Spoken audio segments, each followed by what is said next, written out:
Welcome to the Vulnerabilis podcast. I'm Adam Glinsky. I'm Albert Imperato. Where we help men connect and build empathy. Today we have Tim Sorenson on our show today. Tim grew up in Red Wing, Minnesota. That's the town where they make all the boots.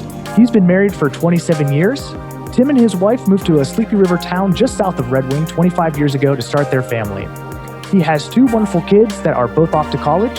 Tim works as a software systems designer for an IT company. Tim, it's great to have you on the show. Thank you, guys. It's great here.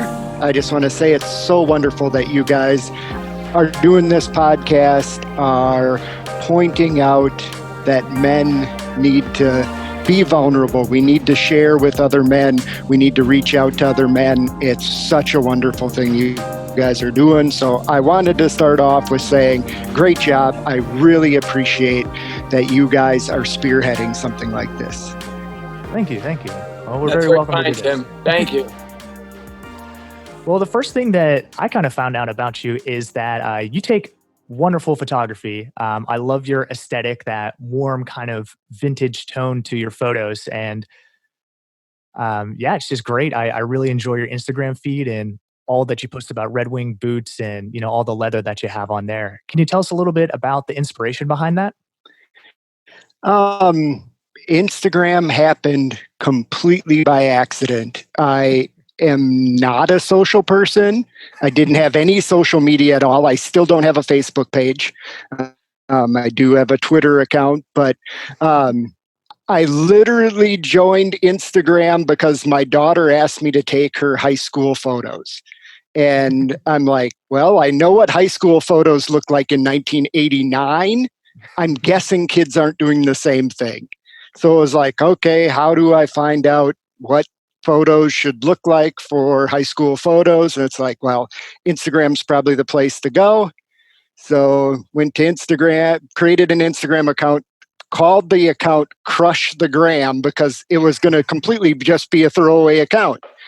And did some research, posted up a few of the pics I was taking just to kind of get some reviews and stuff. And one of the pics, my daughter wore 7, so she had on her Red Wing 8.7 and got a couple comments about the boots on there. And next thing you know, I'm down this rabbit hole of, boots and denim on Instagram, completely by accident, and completely got sucked in and love it. Love the community. It is such a wonderful community. I've met so many great people on there. And completely shocking to me as a guy who's not into social media. It's like all of a sudden social media, and it became real social. I had real connections with guys, around the globe and then locally. I mean, I go up to the cities on a regular basis to have lunch or dinner with some of these guys, spend time with them, go to some of their events. It was really shocking, really amazing, especially for a guy who doesn't reach out, doesn't get out of his comfort zone very often.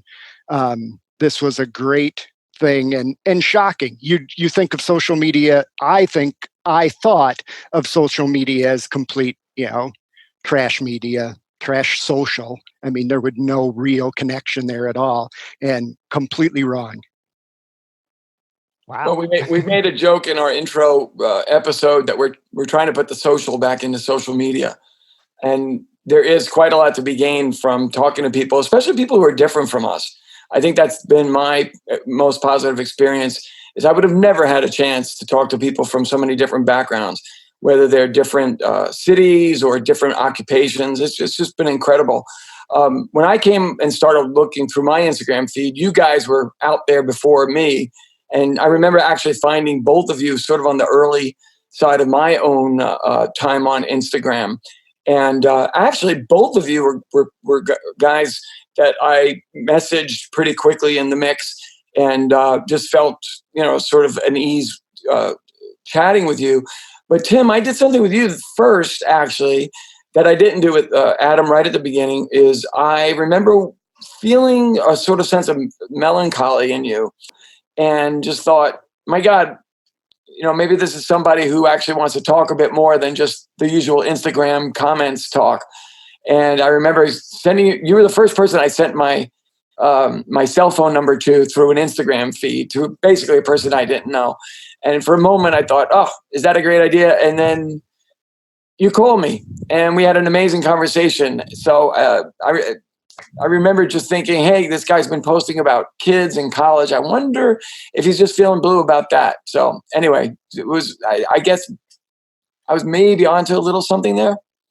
Yes, you were definitely onto something. I mean, it was my daughter, first kid heading off to college, definitely posted a moody photo, sun behind me, hair down, head down, put it in the caption kind of about being in that turmoil of the kid, of my daughter heading off to college and what that was like.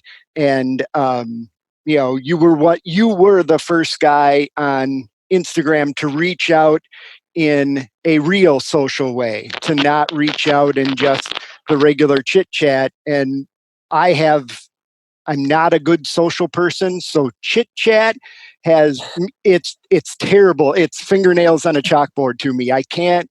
I'm an introvert. Going to a party and just moving from person to person with just small talk kills me. If I can find someone, we can sit somewhere and have a real conversation, I love it. But the small talk, that kind of thing, I can't do very well. And so for someone to reach out on there and to have a genuine concern for me was absolutely wonderful. And, I definitely took you up on having the call. And again, I felt kind of awkward. I'm like, I'm calling this guy that I just know from some photos, mostly of denim and boots, and it's like so weird. But again, we had chats in the comments, and I kind of had knew your personality a little bit, and that really, but then you just reaching out really made it, okay, this guy wants a genuine connection and I could use someone to talk to. Well, I since learned that there is that little Instagram camera, so you can actually talk without giving your cell phone number. I don't regret at all that we exchanged cell phone numbers. There's something like that's when you go to the next phase of an Instagram relationship, when you actually can text each other to a real number. But yeah, I just remembered just very, very immediately feeling such warmth and empathy in you. That comes through in a lot of your communication.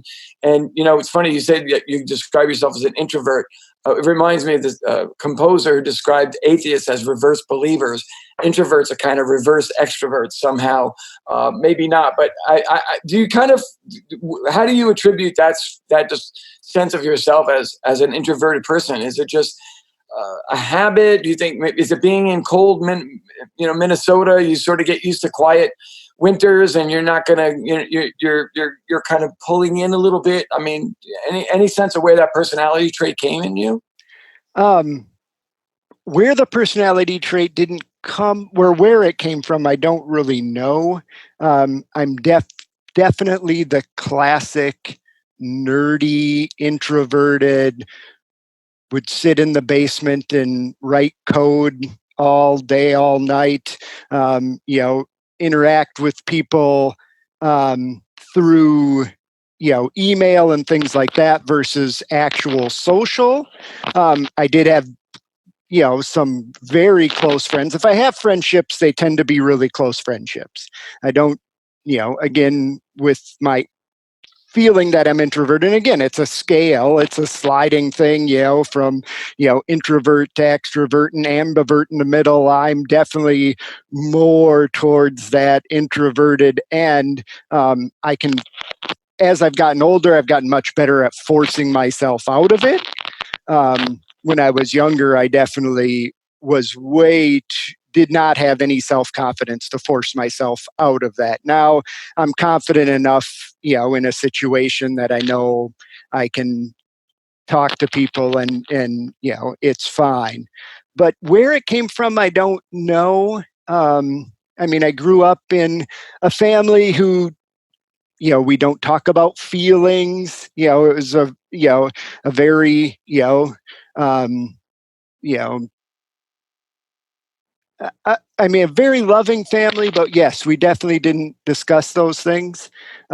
Like Adam, I'm adopted, and so I wonder how much, if there's some from the other side, because I'm not much like my adopted parents. So I wonder there, but I don't know any of my background at all. So I don't know. But I'm definitely an introvert. I'm definitely the classic kind of nerdy guy, and I'm okay with that. Well, I definitely understand how you feel about being adopted. There's just that kind of whole mysterious veil that is kind of just over a part of your life where it's like, yeah, well, how do you know? It's like, I don't. But what I'm curious about is, with your kids and how you were raised, was there any shift that you did in, parenting or, bringing up your kids to talk more about emotion or talk more about their feelings? Um, we definitely made, conscious decisions on, that both my wife and I were going to raise the kids different than both of us were raised. She was raised in a very conservative family, extreme conservative. I was in a very liberal family. I mean, I could do whatever I wanted. Everyone was always at my house if they were going to be somewhere, just because, there were no rules.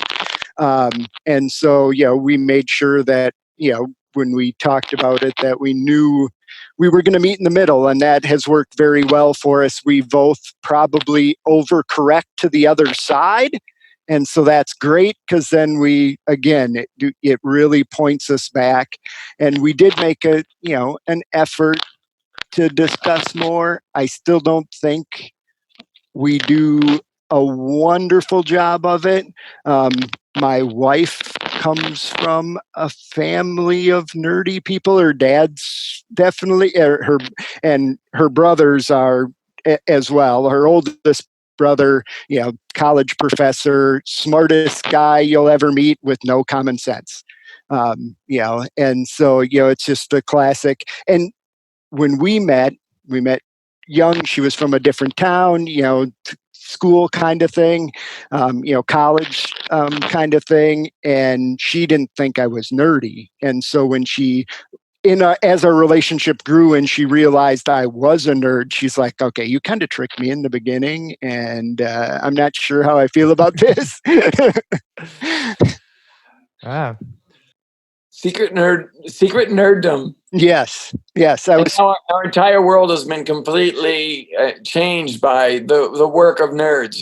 They really have had their revenge with all these tech companies having such an outsized impact on our lives. But at this, same token, it seems like you're kind of rediscovering the way to use this technology to good ends. I mean, you're communicating with more people. Certainly, watching you in the community, you give almost all your posts have some sort of message to them. I get a lot, for example, when I'm back in the city, and I'm not near nature, and I know when you're talking about starting my day with a walk at the lake, and how nature clearly is a very big part of your identity and life, and it's really really important for people who have it to appreciate it, and also for people who don't have it, maybe to be aware that it might be something that they need.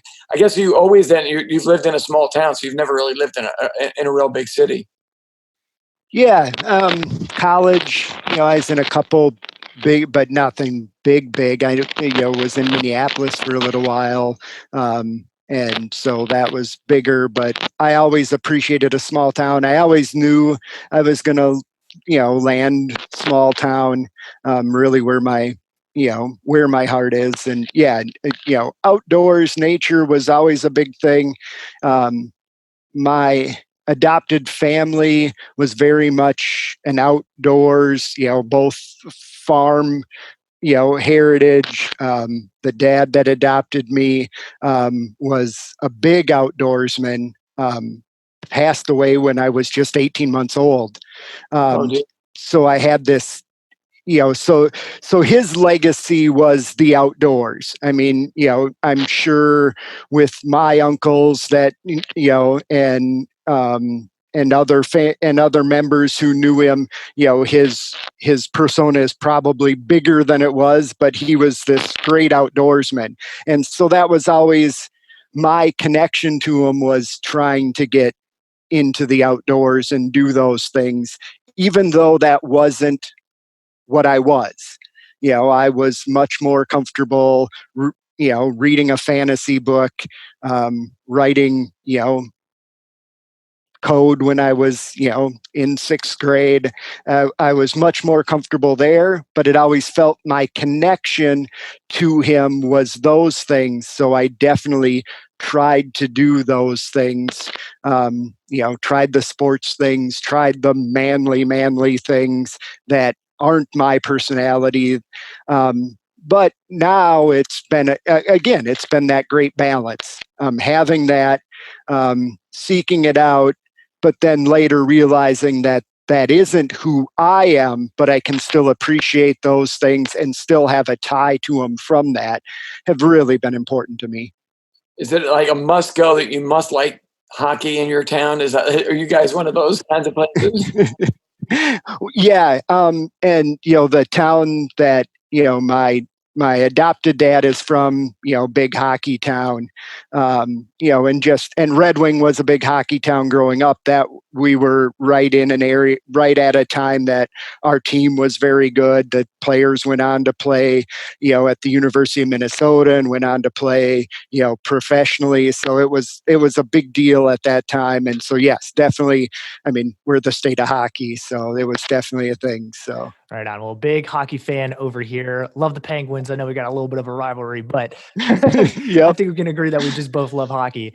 Um, when you were saying before that, you weren't this manly man. I mean, everything that you've kind of told me about who you are as a father, like, puts you in a position that I think is a very manly man. I mean, you provide for your family, you care about their emotions, you have a very loving relationship with your wife. Like, to me, that defines who a man is. You don't have to be out there like, sawing down trees and all those kind of other things to be a man. So I to me, I think, the definition of a man is, who they are to themselves and who they are to a family. And, for you, I think you're a great representation of that. So I would say I think you should adjust your perception of what a manly man is, because you're definitely one to me.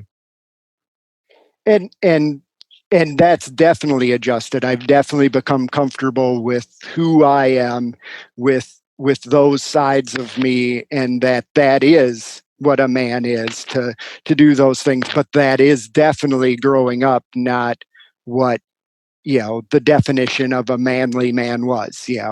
You went to work at the factory, you spent time after that at the bar, you spent time out in the woods, went out on the we went out on the we burned wood. We lived in town, but we burned wood. So, you spent every weekend at my uncle's farm cutting down trees and chopping wood and doing those things.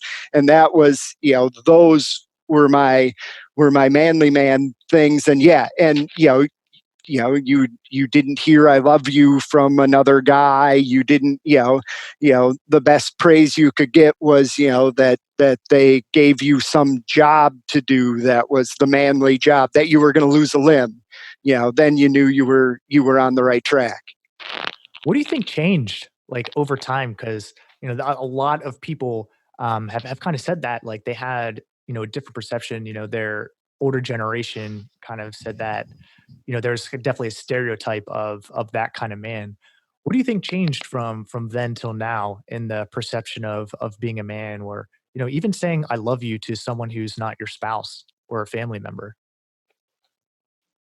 Yeah, and it definitely has changed. I mean, society has definitely, broadened that perspective, accepted much broader views, as a whole, and it's been wonderful. I mean, we've been a society that over the last 20 years has started to, accept people from all different walks of life, to look at their views, to see what, even in our differences, to see the advantages and disadvantages, and to try and have that melting pot of those things. And the perception of what a man is has definitely changed over that time. And I think with everything, you see the pendulum swing, and you see it go back and forth over the eons. And we're at a time that I think it's a very good time that you see those acceptance. You see people pointing out, when someone is fearful to accept those things. And we have a lot of that. We have a lot of fear with, well, men aren't men anymore. And so you'll have someone who's fearful of a guy who looks at you and says, "I love you." and and but we also have gotten to a point in society where we will call that out and say, you know what, that is what a man does. This is how we should treat each other. This is how we should look at each other. And and that's a great thing. It's a great thing when society starts to fight for those things. Well, it's great that you've come to talk to us and actually enunciate those things and say them out loud, because they do get magnified through that means. People hearing you are gonna hear what you're saying and see the example that you're giving and say, "Wow, he's confirmed this thing in me that I've maybe felt intuitively, but maybe don't hear around the kitchen table, the bar, or the locker room, or wherever else people hear other messages." And eventually, if you surround yourself with enough of the right people, the new voice that you hear, the collective voice, is a much more positive voice. And I think that's a little bit what we're trying to do in these conversations, is just continually expand sort of the network of communication, so that there is an alternative to a certain degree to the idea that we are, especially here in America, that we're so divided we'll never come back together. We are being fed this idea that we can never patch, we can never reconnect. We're forever partisan. We're forever apart.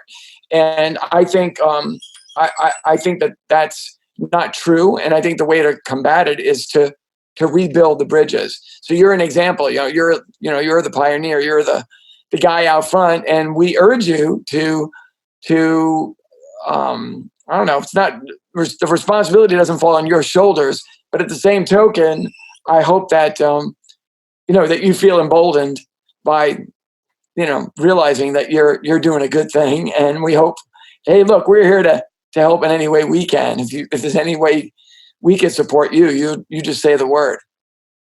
And I appreciate that. And that's part of what this platform that you guys are doing is such an appreciation, that you're giving different guys a chance to talk, and we get to see these different sides. And, everyone's got a story. Everyone's going to go through hardship. Everyone's had a loss and grief, and they're going to. And to know that people have gone through that and to hear their stories. Again, I'm an introvert. You said, you feel empathy in me, and I appreciate that. I'm an empathetic person logically. I am not a natural empathetic person. I think Adam said that a little bit, and it's one of those things you have to work on.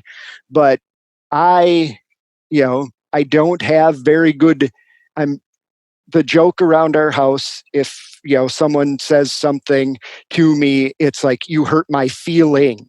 I have one, not my feelings. So you hurt my feeling. That's sort of the joke, because that's sort of what it is. I may have one, but that's all. And I've definitely worked on breaking that mold, and definitely worked on those things. But a lot of my empathy is just again, logical, not how I feel, because again, I might not feel much. Especially, I see other people feel so much more. And I've started to notice that early on, I couldn't even notice that someone else felt something, and couldn't possibly, and now I started to do that, started to pay more attention to it. And so I don't know, Tim, I don't think you give yourself quite enough credit. I remember when I posted about a book by Saint Antoine Exupéry, uh, Wind, Sand, and Stars, like my defining like bro book. Like that is the book that I give to the guys, some women, but a lot of guys, because it's a lot about male friendship and about male inspiration. Anyway, I posted about that once, and I quoted the famous quote that is like the quote that's closest to my heart and probably all of literature, when Exupery said, "In a world become a desert, we thirst for comradeship." And I posted that, and you replied that day about it. And 2 months later, you referred to it. You referred to it and mentioned, and you actually quoted some of the rest of what I quoted. And you don't do that unless you're a person of deep feeling and an empathetic person and a person with like very, very good, strong empathy and connectivity skills. So, just to use an Adam phrase, a little bit of a mindset. We have our own perceptions. I'm emotional, and I often, when I was younger, thought that that meant I was weak. And now I'm 57, and I've survived a lot of shit, and I ran a business, and I'm somewhat successful with my life. And I'm like, oh my god, emotional doesn't mean weak. And it is, something changes in the mindset. And Adam has helped me even now in 2 weeks that we've been talking. I could see other ways that my own mindset is starting to shift about the life that we lead. Adam, did you want to jump in? Yeah, so I kind of want to go back because I do think something there is that Tim can share with us right now that'll continue to help us out. And you said you started to have these conversations with your family around emotions and stuff like that. So, what were some of the techniques, or like what were some of the questions that you asked to, like, when you noticed those emotions and when you started to notice these things, to spark that conversation? Because sometimes just one question can really just open the floodgate of everything. So was there any kind of like special techniques that you used with your family that helped you kind of get past that, invisible wall of, hey, I'm emotional and I don't know how to express it? Was there something that you did to kind of, break down that barrier? Um, yeah, no technique really. I mean, we did, so we made it a point to have dinner together every night. So we were, we made that a point that we were going to be one of the families that did that. We were going to sit down at the table together, break bread together, and give us a chance to Mhm. say, what was one great thing that happened today? What was one bad thing that happened today? What was your worst? What was your best? And give us a chance just to open the door and talk about it. And some days you would get some great stuff. Some days you would get, I don't know, I'm not sure, those kind of things. But it was just that open dialogue, knowing that every single night we were going to sit at the table and we were going to have a dialogue during that time. And so I knew I had that window right then, that it was going to be a chance that phones weren't at the table, headsets weren't on, someone wasn't, gaming or playing music or listening to music, that we sat at the dinner table and had that chance to just talk to each other. And that was, you know, the takeaway from me for the time raising the kids, for us, that was one of the most important things, especially as the kids got older and time gets short. They're so busy. They're got so many things to do, that we still said we're having dinner together. Unless it's something major going on, we're sitting down at the table together.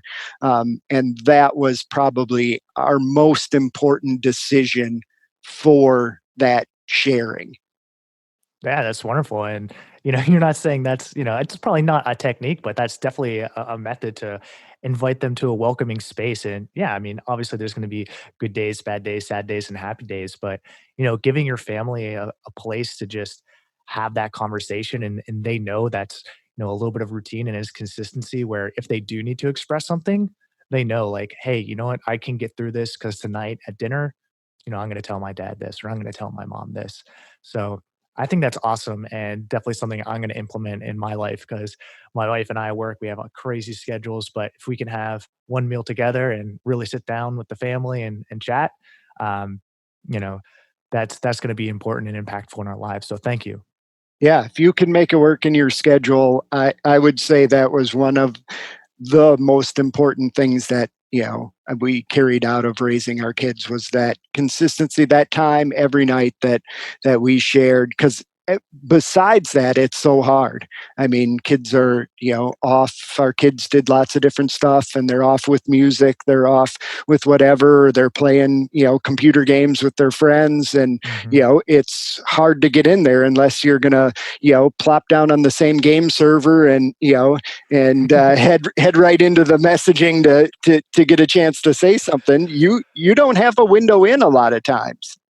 Mhm. Yeah, I mean, I know growing up for me, like, it was AOL Instant Messenger time and, my parents didn't know what was going on and I could just click clack away and, I was talking to different people and, I had that as to not let my parents in and that was my sort of like space away from my parents. They couldn't really figure it out because I was too slick with it. So, I definitely want to respect my son's ability to communicate outside of me and have his own expression, but I want him to be able to talk to me about anything, and if he's in trouble, rather than saying, "Oh, man, my dad's gonna kill me," to rather, I need to call my dad about this because he's gonna help me." Yep. So Yeah. And we, like a lot of families, we always said, no matter what it is, you know, mhm. give us a call, we'll show up, you know, and no questions asked. Then there you get home. We'll talk about it the next day, Yeah. you know, Definitely or, not letting it you go. know, but, but, but then and there, no, that we've got your back. We're a Mhm. family. We are in this together. So, and for the kids, that was the big thing we always told them, your brother and sister forever. You are this forever. So, that can be a bad thing or a good thing. So build it as a good thing because you will have that forever. And, telling them that you are best friends right now and you can continue that forever if you keep building that relationship, or you can let that relationship fall apart and you're still brother and sister forever with a terrible relationship because you are this forever. So decide how you want to build that relationship that is going to last Great that piece of amount of time. advice. Um, My and mom so, always said that, Tim. Oh my Yeah. God. She said it so loudly that I hear it from the heavens wherever she is right now. She's always going to be your brother. She's always going to be your sister. That was a really powerful. The other thing she always said was, "I'm your mother. I'm always going to worry." Yeah, I'd be yep, like, "Mom, Oh, yep, I'm yeah. I 50 heard years that old, one. and I don't And I, want." She's like, "Don't tell me. I'm your mother. Don't tell me not to worry about you." Tim, if I can ask you a very superficial, two superficial questions. One, did you ever work for Red Wing? no, I have never worked for Red Wing. My stepdad worked for Red Wing, pretty much all the Oh, he years did. growing up. Okay. He's retired from there. So I have, yep. So I The, have that family the other connection superficial there. question: But can you nope, I pronounce the name haven't. of this podcast? Because Adam and I have been discussing changing the name so that it's more pronounceable, but I don't know. I've kind of grown fond of it. Any thought? Oh yeah, we're not Veer changing it. Vulnerabilis Woo! Veer?